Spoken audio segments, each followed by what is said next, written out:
En la noche siguiente al día en que cometí este acto cruel, despertóme en mi sueño el grito de «¡Fuego, fuego!». Las cortinas de mi lecho estaban ardiendo. La conflagración se había propagado por toda la casa, y no sin gran dificultad pudimos escapar. Mi esposa, un criado y yo. La destrucción fue completa. Toda mi fortuna se perdió, y desde entonces entreguéme a la desesperación. No trato de establecer aquí una relación de causa a efecto entre la atrocidad y el desastre, porque me hago superior a semejante debilidad, pero doy cuenta de una serie de hechos, y no quiero omitir un solo eslabón de la cadena. Al día siguiente del incendio visité las ruinas. Las paredes se habían derrumbado, excepto un tabique interior, poco grueso, situado casi en el centro de la casa, y contra el cual se apoyaba la cabecera de mi cama. En esta parte, la mampostería había resistido a la acción del fuego, y yo atribuí el hecho a la circunstancia de ser la pared nueva. Delante de aquel tabique habíase reunido una multitud considerable, y varias personas parecían examinar cierta parte con minuciosa y viva atención. Las palabras «qué extraño, qué singular» y otras semejantes excitaron mi curiosidad. Acerquéme, y vi semejante a un bajo relieve esculpido en la blanca superficie la figura de un gato gigantesco. La imagen estaba representada con una exactitud verdaderamente maravillosa, y el animal tenía una cuerda alrededor del cuello. Al pronto, ante aquella aparición, pues apenas podía considerarla como otra cosa, mi asombro y mi terror fueron extremados. Pero la reflexión vino al fin en mi auxilio. Recordé haber ahorcado el gato en un jardín contiguo a la casa, jardín que fue invadido por la multitud al oírse los gritos de alarma. Alguno debió desatar el animal del árbol para arrojarle a mi habitación por una ventana abierta, sin duda con el objeto de despertarme. Las otras paredes comprimieron, al caer la víctima de mi crueldad en la sustancia del yeso recientemente aplicado, y la cal de aquel tabique, combinada con las llamas y el amoníaco del cadáver, debió producir la imagen tal como la veía, aunque tranquilizase así ligeramente mi espíritu, ya que no del todo mi conciencia, en cuanto al hecho sorprendente que acabo de exponer. No por eso dejó de producir en mi ánimo una impresión profunda.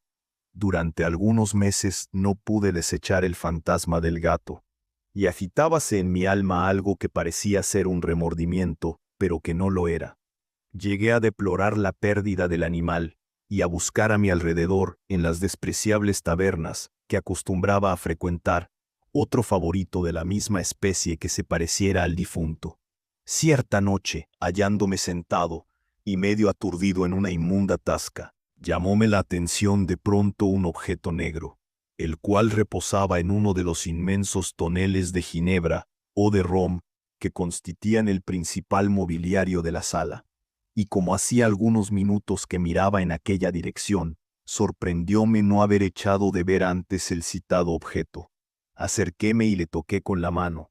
Era un gato negro, muy grande, al menos tanto como Plutón, y se le parecía mucho, excepto en una cosa: el difunto no tenía un solo pelo blanco en todo el cuerpo, mientras que éste presentaba una mancha blanca, aunque de forma indecisa, que cubría casi toda la región del pecho. Apenas le hube tocado, púsose en pie al punto, produciendo esa especie de ronquido particular que en los gatos indica la satisfacción. Se restregó contra mi mano, y pareció muy contento con mis caricias. Aquel era el animal que yo buscaba, y por lo tanto ofrecí al dueño comprársele. Pero el hombre me dijo que no era suyo ni le había visto nunca antes. Seguí acariciándole, y cuando me disponía a volver a casa, el animal pareció inclinado a seguirme. Le permití que me acompañara, y de vez en cuando deteníame para hacerle una caricia. Cuando llegamos a casa, entró como si fuese la suya, y al punto se encariñó con mi señora.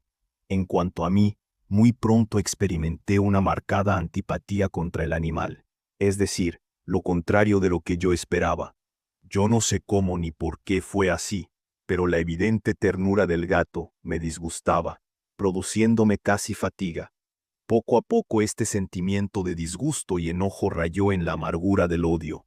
Alejábame siempre del animal, pero una especie de vergüenza y el recuerdo de mi primer acto de crueldad retrájeronme de maltratarle.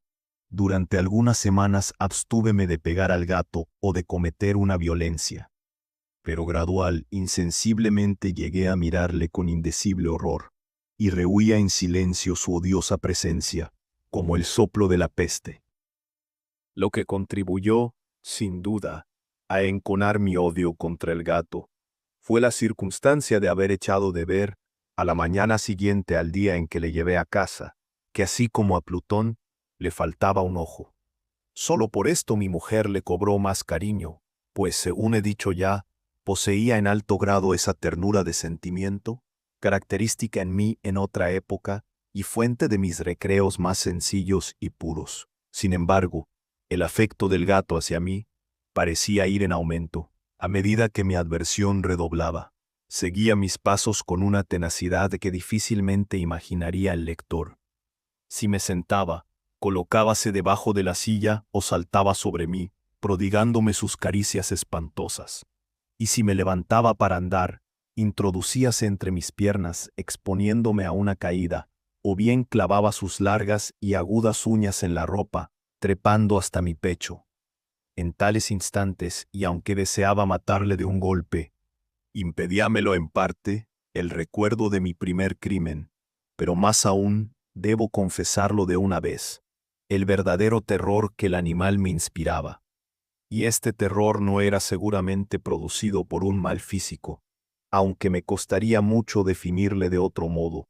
Casi me avergüenzo de confesar que el terror y el horror que el gato me causaba habían ido en aumento por una de las más extrañas quimeras que fuera posible concebir.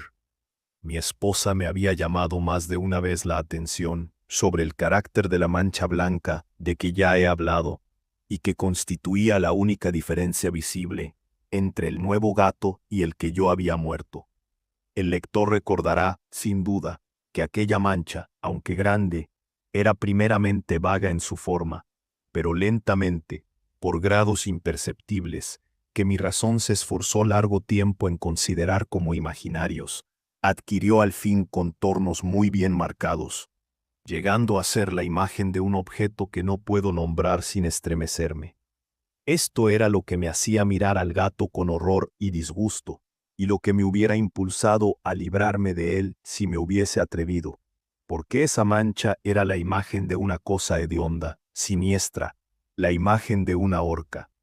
Oh, lúgubre y terrible máquina, máquina de horror y de crimen, de agonía y de muerte, y desde aquel instante consideréme más mísero que cuanto pudiera serlo toda la humanidad, y ya no conocí la beatitud del reposo, ni de día ni de noche. Durante el día, el